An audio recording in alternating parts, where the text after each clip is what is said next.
And we're here now due to Mr. Kabir having a bond violation. This is our third bond violation report that we have had. Our first bond violation. So I guess let me start up. Mr. Kabir is charged with driving while intoxicated. He was ordered as a condition of his bond not to consume alcohol, illegal drugs, or unprescribed controlled medication. Sir, I'm up here. I'm not on the floor. Up more. Look at me. You're charged with driving while intoxicated. You're facing up to 6 months in jail and or a $2,000 fine. We're going to do probable cause. You have the right to remain silent. Anything you say can or will be used against you. You have the right to have an attorney present during any questions and interviews of the state of Texas. If you cannot afford a lawyer will be appointed to represent you, sir. On July 4th at 3:49 a.m., officers observed a vehicle in a moving lane of traffic sitting idle with damage to the front passenger tire. The defendant was sitting in the driver's seat, slumped over in asleep. Officers woke the defendant and he exited the vehicle. He had red, bloodshot eyes, slurred speech, and unsteady balance.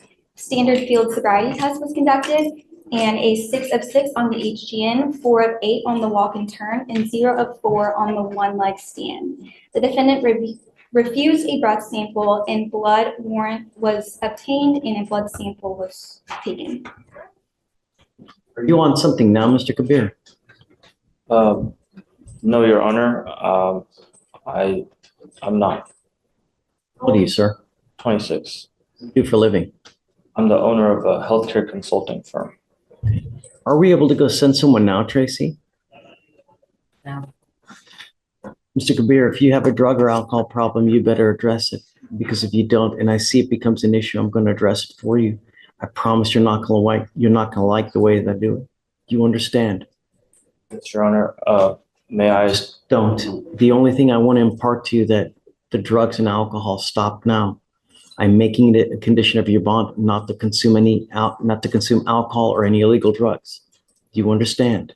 Yes, Your Honor. I'm going to randomly test you. If I find that you're consuming, I will revoke your bond and put you in jail. If it becomes a repeated issue, I will put you in a rehab facility. I don't want to have to do that. My only concern is public safety. Do not drive if you don't have a license, and don't consume anything.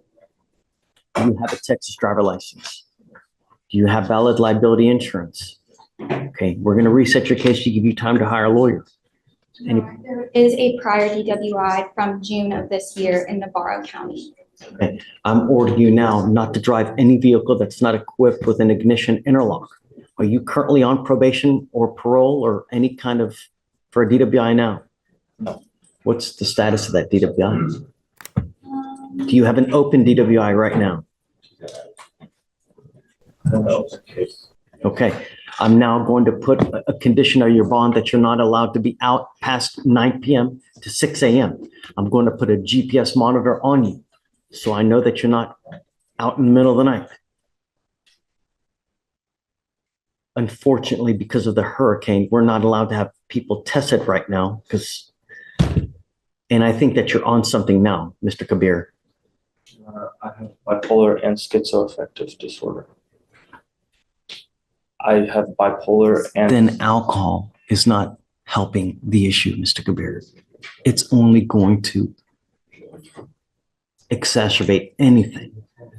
No more. Do you understand? Yes, Your Honor, at this time, I'm not on any substances. I take multiple medications for my mental health issues, but I'm not on any unlawful or illegal substances.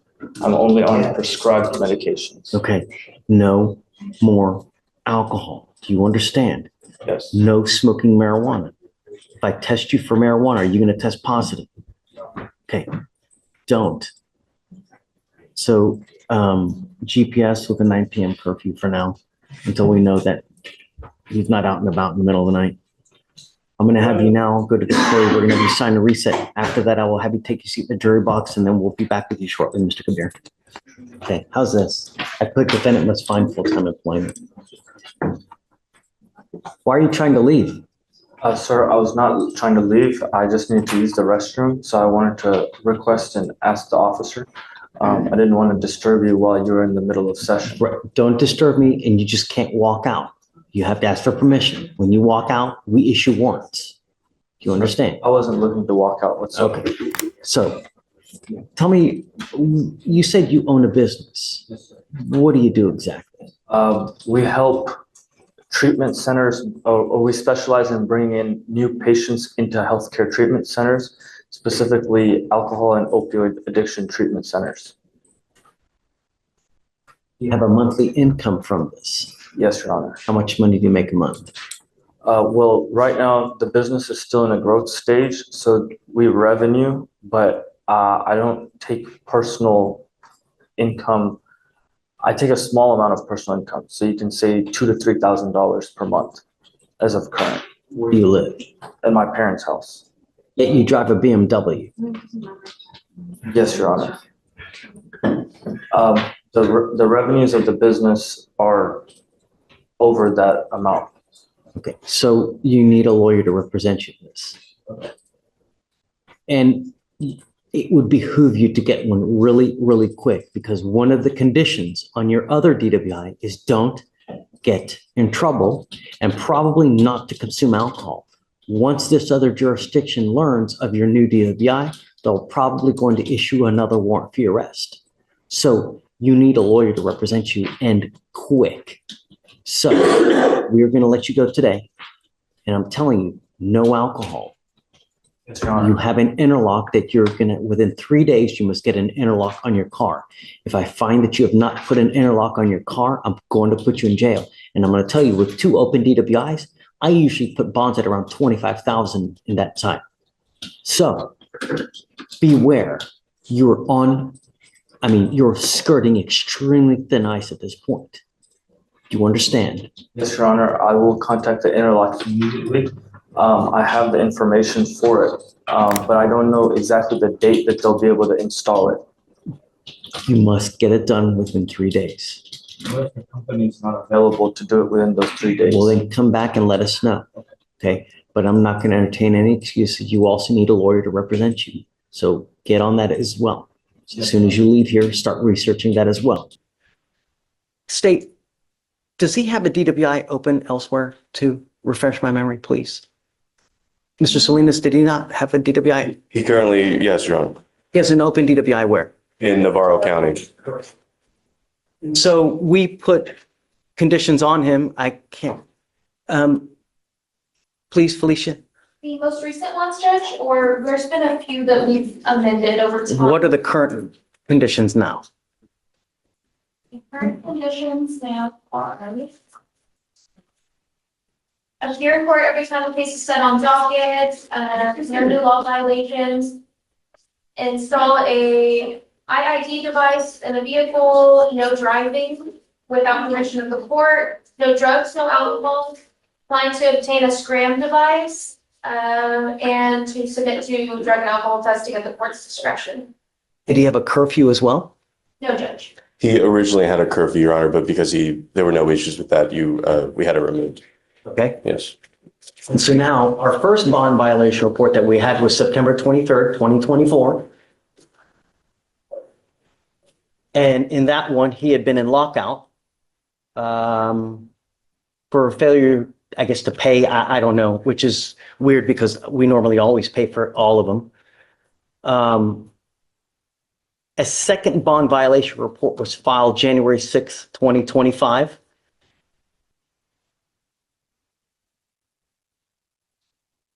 Where I guess he was in lockout again because due to no recalibration of the device. And we now, February 4th, 2025, have a third bond violation. And in this violation, the defendant was ordered to obtain a SCRAM device and to refrain from alcohol consumption and not tampering with the device. The defendant's SCRAM device has reported one consumption event that occurred on January 16th of 2025 at 11:55 p.m. It was also confirmed by a SCRAM analyst as well. Correct? Yes, Judge. Okay. So, Yes, Your Honor. So, yes. yes. So to begin with the first amended order for pretrial. So if the state wants a copy, I have a copy to show them, but sure.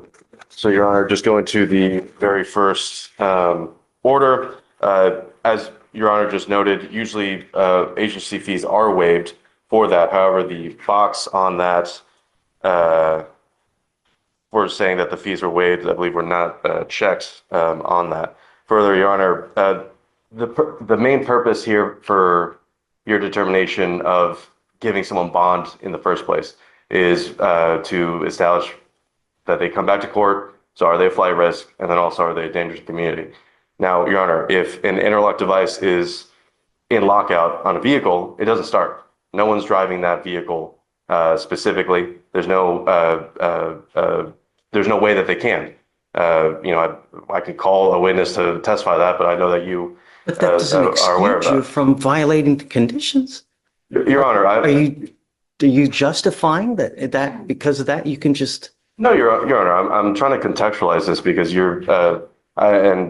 we've been here two prior settings before. I know you've concerned greatly about the number that it's at number 3 now. I'm trying to establish that the first and second, there was no indication of alcohol consumption or drug use during that time. it wasn't working.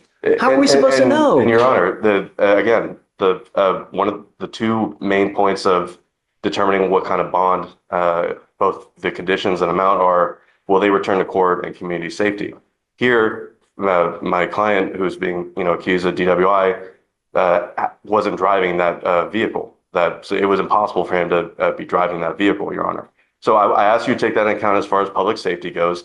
As far as this latest bond violation, it's the state's burden to prove that my client violated his bond.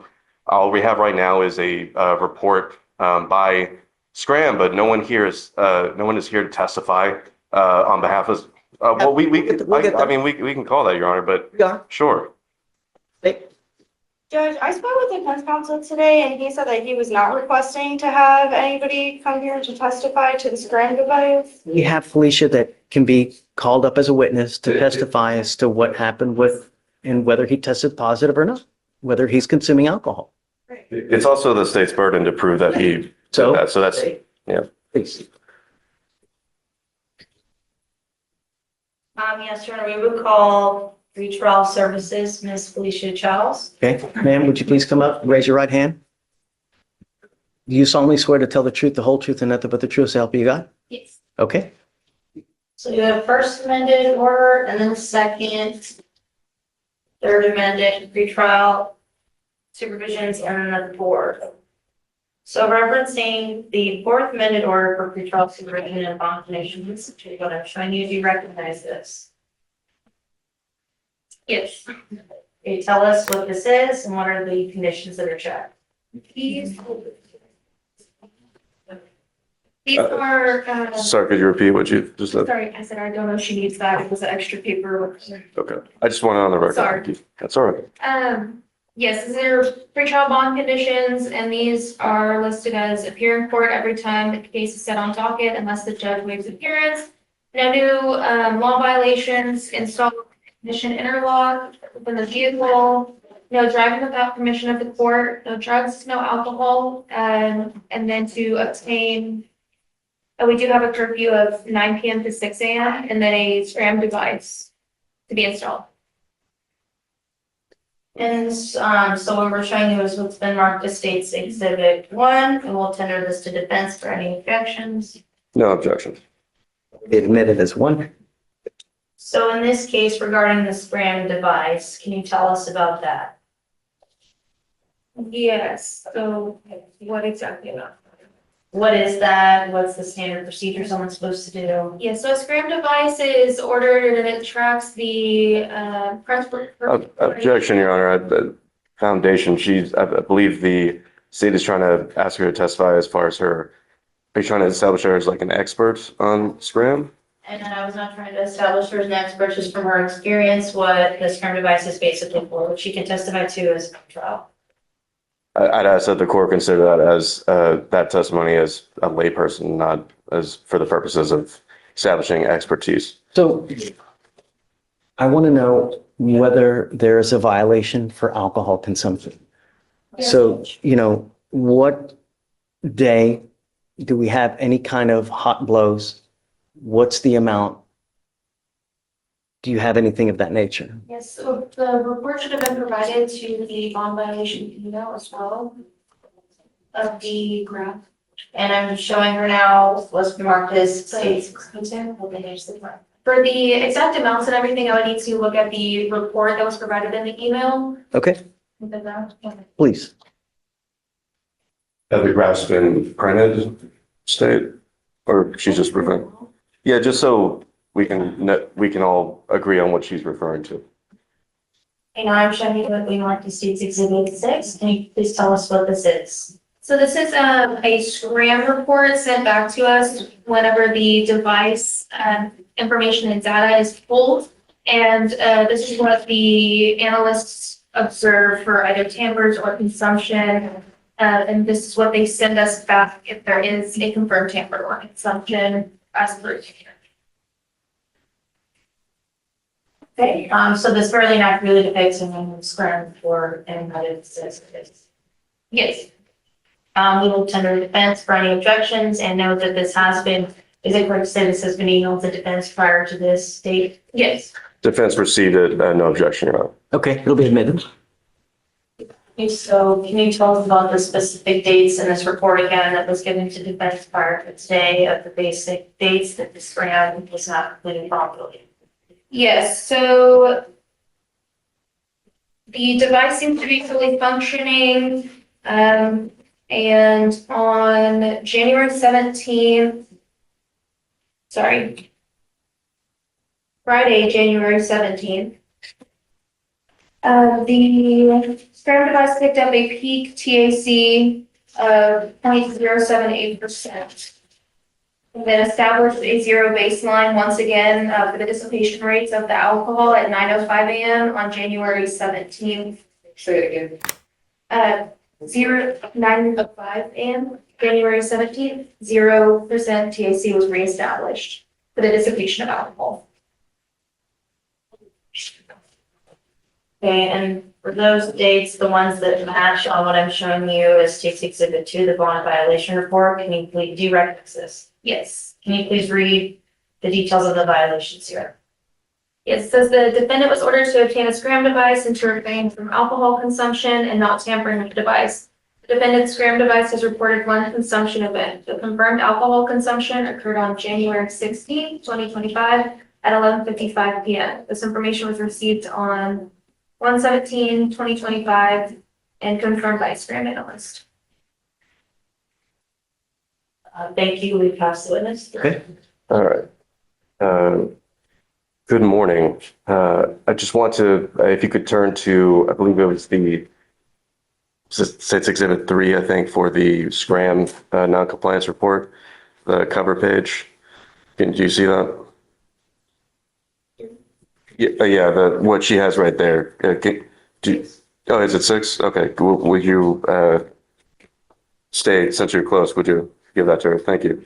So just looking at the cover page there, can you read who the agent is on this report?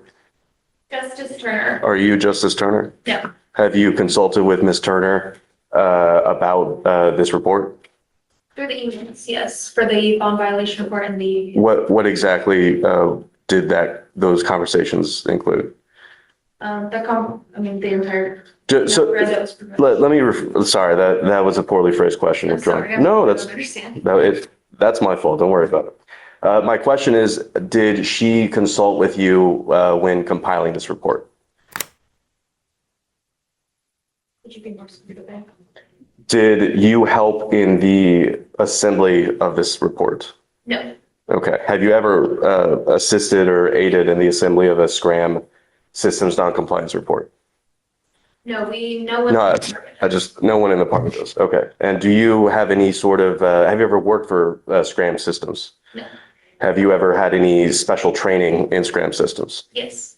What is that training? I actually met with Ronald Grant from Sentinel, the regional representative, about maybe 2 months ago to get an advanced knowledge of this device. This is one of the very few devices that I do have advanced knowledge in, but not expertise. Sure. And what exactly did this person teach you? We went Briefly. through how to read the graph, kind of how to establish consumption versus a tamper, Mm, environmental factors versus consumption, et cetera. okay. So during that training, did you ever actually look at a physical device, the SCRAM device? No. So you didn't do any like live experiments where like, for instance, you put on a SCRAM and then, drank alcohol to see how that works? No. No, okay. And as far as Mr. Kabir's SCRAM device, have you examined it prior to this hearing? Me personally, no. Okay.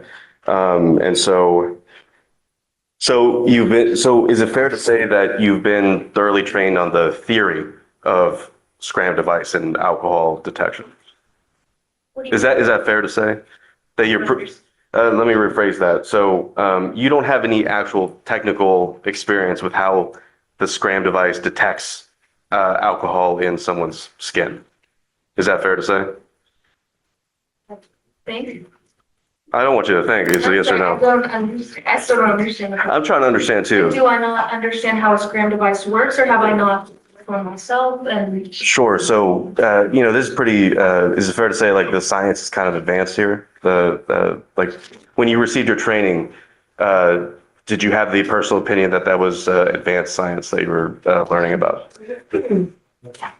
I believe so. Okay. And you don't,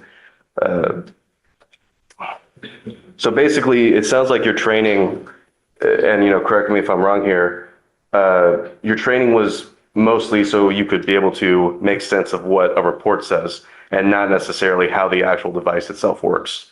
Is that fair to say? Partially, yes. Okay.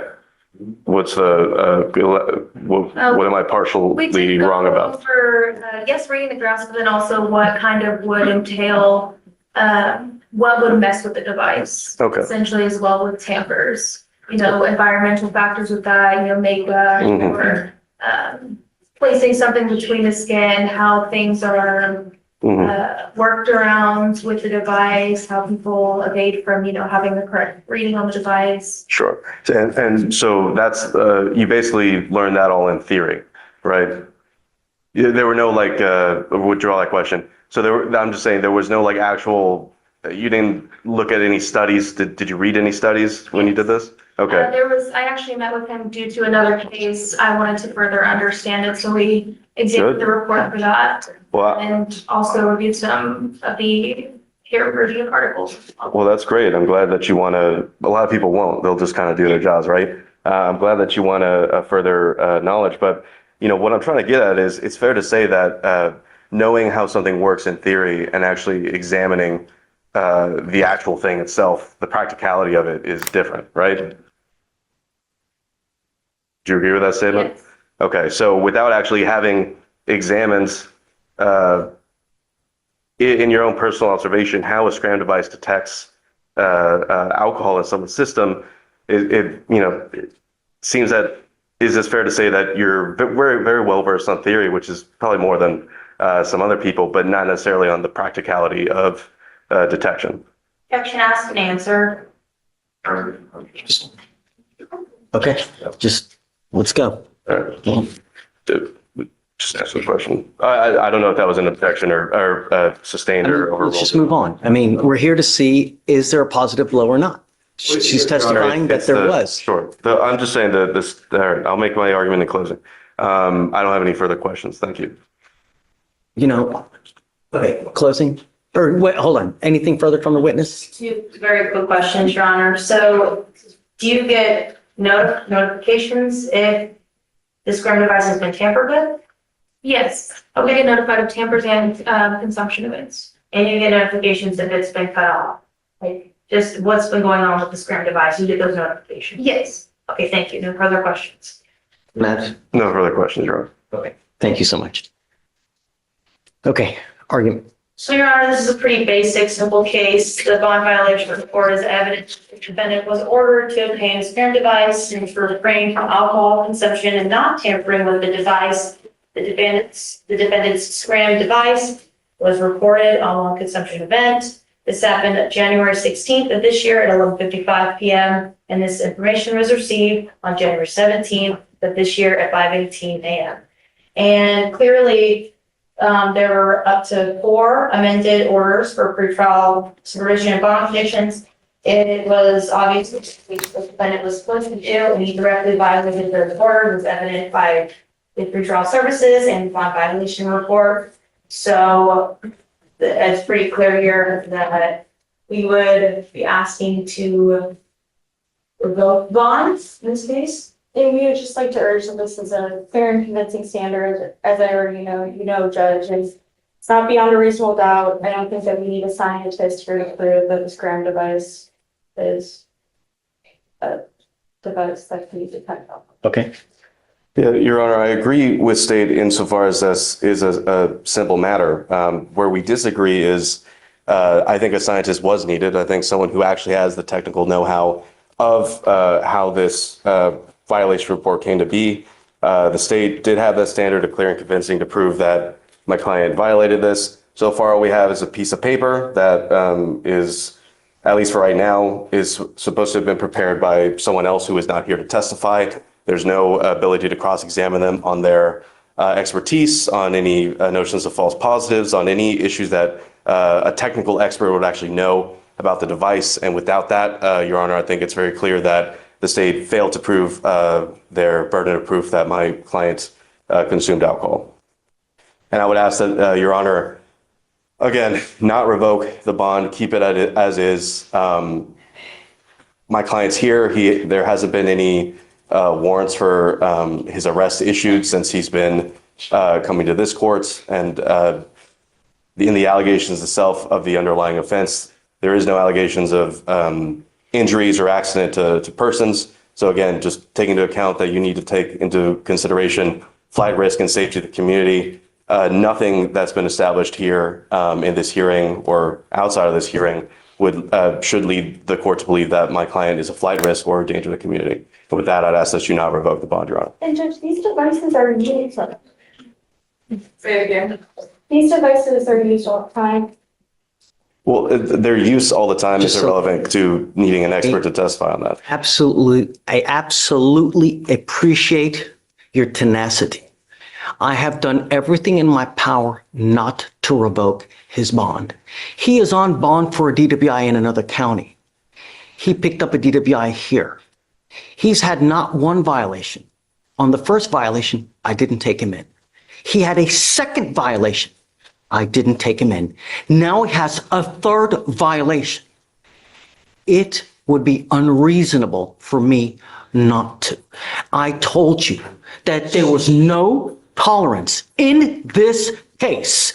You yet refuse to comply with bond conditions.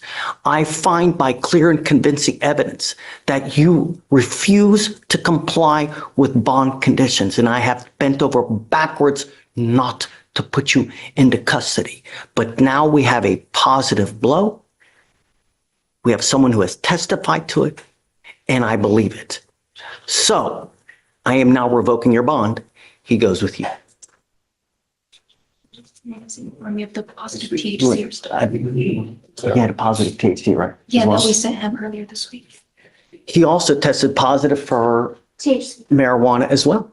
Well, Your Honor, This week. that wasn't, are we still on the record then? On the, okay. Well, I would also want someone to come testify about that, Your Honor, but you know, that I'll make, I know, but I know you already made your ruling, but I was ready to testify on that because they don't have anything on chain of custody on the test itself, on whether it tests cannabinoids, which Delta-8, hemp. There are a bunch of things that are THC related that could pop positive for THC that aren't THC. Regardless, we admonish him not to put anything in his body that doesn't have any Delta whatever.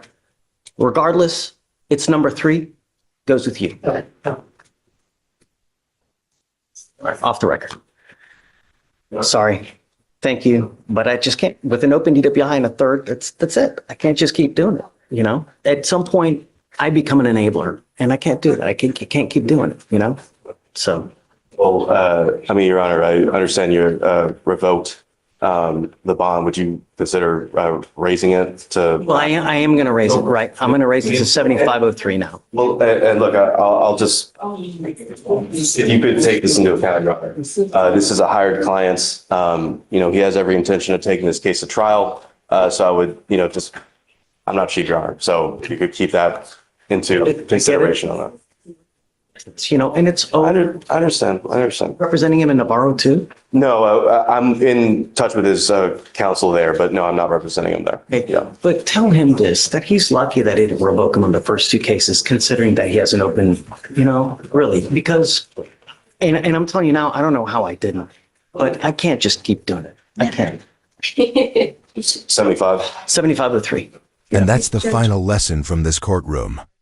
The judge didn't revoke the bond over a single mistake. It was the pattern of repeated violations that ended every second chance. In court, promises only matter when they're backed by actions. Do you think the judge made the right call? Or should the defendant have been given one more opportunity? Let me know your opinion in the comments. And if you enjoy real courtroom breakdowns like this, don't forget to subscribe and turn on notifications so you never miss the next case.